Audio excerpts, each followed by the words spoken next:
வணக்கம் live சென்னை.com viewers.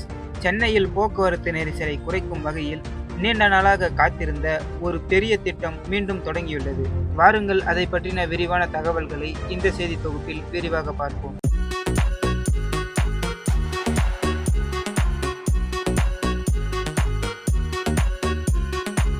Thiruvanmiyur Uthandi இடையே சுமார் 13.3 கிலோமீட்டர் நீளமுள்ள உயர்மட்ட சாலை பணிக்கு தமிழக முதலமைச்சர் மு.க.ஸ்டாலின் நேற்று அடிக்கல் நாட்டினார். தமிழகத்தில் இதுவரை இல்லாத மிக நீளமான 4 வழிச்சாலை உயர்மட்ட பாலமாக சென்னை நகரில் திருவான்மையூரில் இருந்து உத்தண்டி வரை சுமார் 13.3 கிலோமீட்டர் நீளத்தில் அமைக்கப்பட உள்ள இந்த திட்டத்திற்கு சுமார் 2100 கோடி செலவாகும் என தெரிவிக்கப்பட்டுள்ளது. தற்போது தமிழ்நாட்டின் மிக நீளமான மேம்பாலம் மதுரை முதல் செட்டிக்குளம் தேசிய நெடுஞ்சாலை வரை உள்ளது.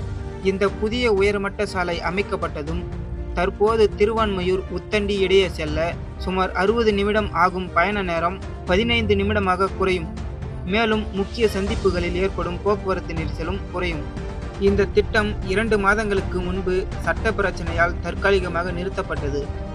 டெண்டர் வழங்கப்பட்டதை எதிர்த்து போபாலை தளமாக கொண்ட திலீப் பில்ட்கான் நிறுவனம் சென்னை உயர்நீதிமன்றம் சென்றது.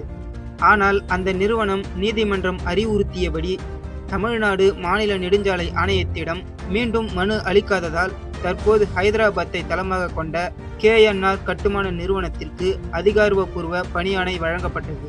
திருவான்மையூர் ஜெயந்தி தியேட்டர் சந்திப்புக்கு அருகிலுள்ள மேற்கு அவென்யூ சாலையில் தொடங்கி உத்தண்டி டோல்கேட் அருகே முடிவடையும் இந்த உயர்மட்ட சாலை திருவான்மையூர் RTO, நீலாங்கரை, கொட்டிவாக்கம், வெட்டுவான்கேணி உள்ளிட்ட 13 அதிக நெரிசல் கொண்ட சந்திப்புகள் வழியாக செல்லும்.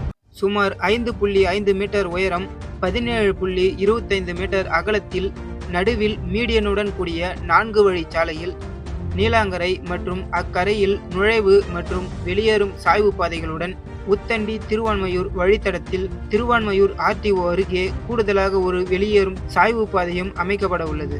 இந்த திட்டமானது பொதுத்துறை தனியார் கூட்டாண்மை முறையில் ஹைபிரிட் அன்யூட்டி மாடல் மூலம் செயல்படுத்தப்படும். கட்டுமான செலவில் 40% தொகையை அரசு வழங்கும். மீதமுள்ள 60% தொகை பணிகள் முடிந்த பிறகு கட்டணமாக வழங்கப்படும். தற்போது இந்த உயர்மட்ட சாலையில் டோல் வசூல் செய்யும் திட்டம் இல்லை என்று அதிகாரிகள் தெரிவித்துள்ளனர். 2024 ஜூன் மாத ஆய்வின்படி இஞ்சம்பாக்கம் சந்திப்பில் தினமும் சுமார் 68,923 வாகனங்கள் செல்கின்றன. எதிர்காலத்தில் 2054 ஆண்டுக்குள் போக்குவரத்து மேலும் அதிகரிக்கும் என கணிக்கப்பட்டுள்ளது. மேலும் இந்த கட்டுமான பணியின் போது மந்தீஸ்வரர் கோவில் முதல் கொட்டிவாக்கம் வரையும், வெட்டுவாங்கேணி முதல் நீலாங்கரை வரையும் ECRல் கடும் போக்குவரத்து நெரிசல் ஏற்பட வாய்ப்புள்ளதால் இதை சமாளிக்க தேவையான நடவடிக்கைகளை போக்குவரத்து போலீசார் மேற்கொள்ள வேண்டும் என்று அப்பகுதி மக்கள் கருத்து தெரிவித்துள்ளனர்.